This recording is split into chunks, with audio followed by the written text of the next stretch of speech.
I told you, this thing is bigger than Nino Brown, and I got a list of Order. If I'm going down, Order in I'm the taking a court. whole lot I of said people with order me. in the court.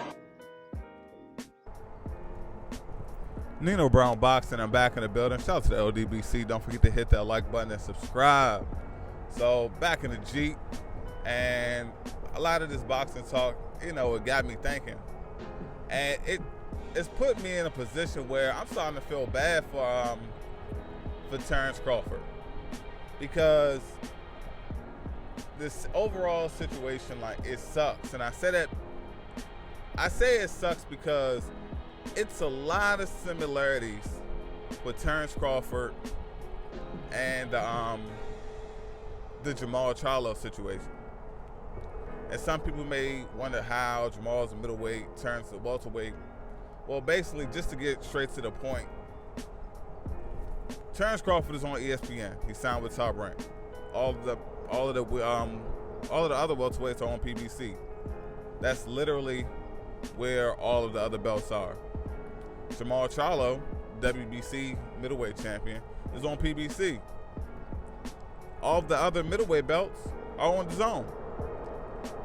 My issue comes in is because it's a widespread of criticism for Terence Crawford if he decides to re-sign, but that same criticism doesn't apply to Jamal when the ultimate goal for both of those guys, and I believe they have the ability to do it, they just need the opportunity, is to unify their division and possibly become undisputed.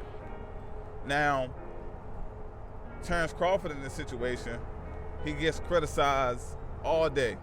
I see it a lot. You know, people dissect his resume. They people put him number 2 on a pound-for-pound list, saying he hasn't fought anybody. You have guys like Lomachenko thrown over him, and I understand everyone doesn't do it, but I'm just looking at this from Terence Crawford's perspective. And it sucks. It's very unfortunate. But then you may have someone like Terence Crawford where he said, okay, someone in this similar situation that I'm in is Jamal Charlo. Like, none of the other welterweights this doesn't apply to.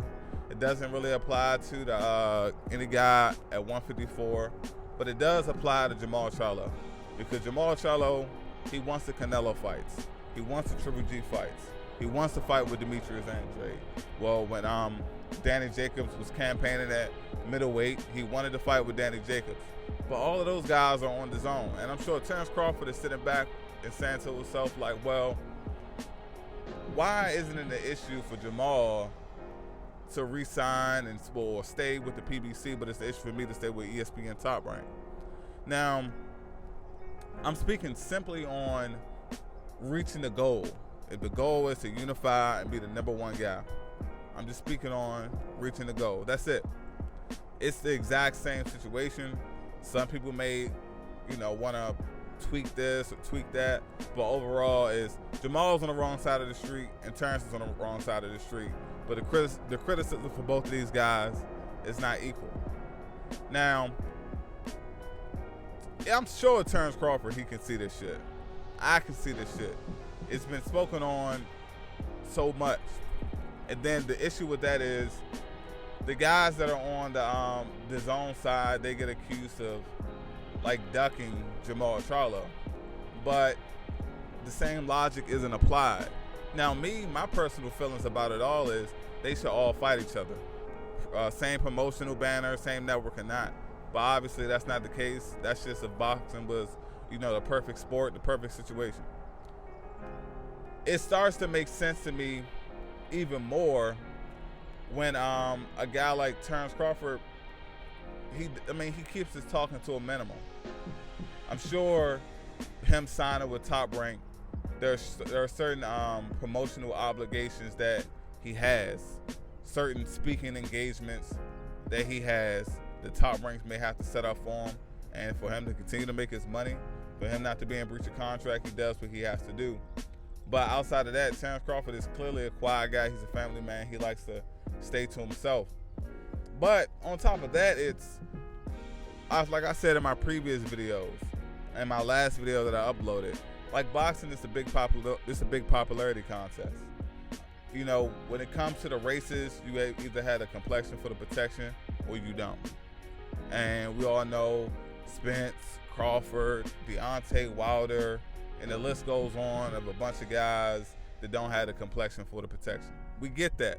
It's very consistent.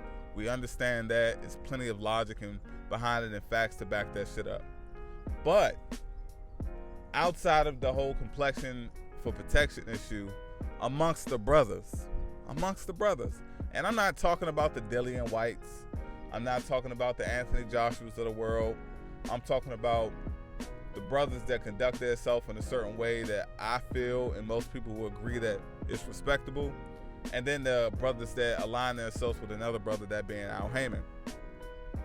Within that circle, it's a huge popularity contest.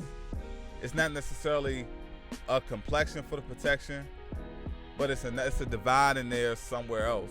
And I say that because there's a certain level of loyalty that's given to certain guys that aren't given to the other guys. And I've noticed like a guy like Terence Crawford is definitely one of these guys where that loyalty isn't given to him. Some people may say it's because he's with Top Rank, but at the same time, I feel like if Terence Crawford was on the PBC right now, and just with his personality alone, it may shift a little bit, but Errol Spence would still be everyone's favorite. And when I say favorite, I'm not talking about their favorite of who they think will win the fight, just their favorite is in this person. I have a preference for this guy over the next guy. So it puts me in a position, if Terence Crawford, in my opinion, when Terence Crawford loses to Errol Spence, a lot of people, they're going to turn on him. I feel that the narrative is going to switch on Terence Crawford, not for everyone, obviously not for everyone, but a lot of people are going to start talking about how, well, Terence Crawford, he wasn't that good anyway. Who has he really fought? And then they're going to start bringing his resume up again. And they're going to shit on Terence Crawford for one loss, but it will be the same people that say, well, one loss doesn't break you. And I just find it odd because when it comes to the fans, it's a lot of inconsistencies. It's so many inconsistencies, and I understand that this does not apply to everyone, but just from paying attention over a long period of time, and I see how people are moving, and I see the things that are said, shit just not adding up. And I don't expect for it to be perfect, but damn, at least within reason. So at this point, man, I have a lot of sympathy for Terence Crawford because sometimes it doesn't matter what situation you're in.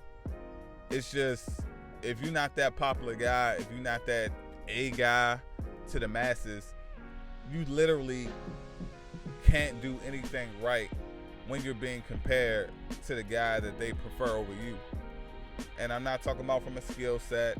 I'm not talking about, how you box or anything like that, or how exciting your fights are. It's just personal preference. It's just popularity contest. So at this point in time, it makes sense for Terence Crawford to move the way that he moves. And all I can say is, until a lot of the fans stop this divide, the shit gonna continue to happen. And it further makes me understand. I don't agree with it, but now I understand why you have certain guys out here that they move extremely strategically. Because the moment you take risks and that risk doesn't work in your favor, then you become a bum. You were overrated. You were never what you were at your highest point. It was all an illusion. So going forward, Nino Brown boxing, I feel like a lot of these guys that aren't on the right side of the popularity contest when it comes to boxing fans, I want to be I'm going to take it easier on a lot of these guys, unless they're saying blatant shit that's ridiculous. You got the Tim Bradleys of the world. I can't do it. And even with Sean Porter, the whole Sean Porter situation, Sean Porter is clearly not the popular guy, but Sean Porter has said certain things where it's hard for me to root for him. Like when Sean Porter made comments recently about, oh, what you gonna do, Spence, when I cut you, and he was clearly not talking about from a punch. shit like that makes it hard for me to root for Sean Porter, but at the same time, I understand, like, it doesn't matter what Sean Porter says or what Sean Porter does. Like, Sean Porter's daddy, his trainer, was the one causing a lot of the issues for a long period of time, and that hate went to Sean, when the hate is coming from grown men that understand. Basically, the hate comes from grown men that if they were in the same exact situation, it doesn't matter if they said something to their dad or not. They're their own person, and they wouldn't appreciate it, but they do the same thing to Sean Porter. So I'm at this point where it's just, I need to take a step back and stop looking at it from who's my favorite guy, like who's my favorite fighter, and who I prefer over the next man. And when it comes to these discussions, just based off of just what makes the most sense. It's Nino Brown Boxing. Shout out to the LDBC, and I'm out.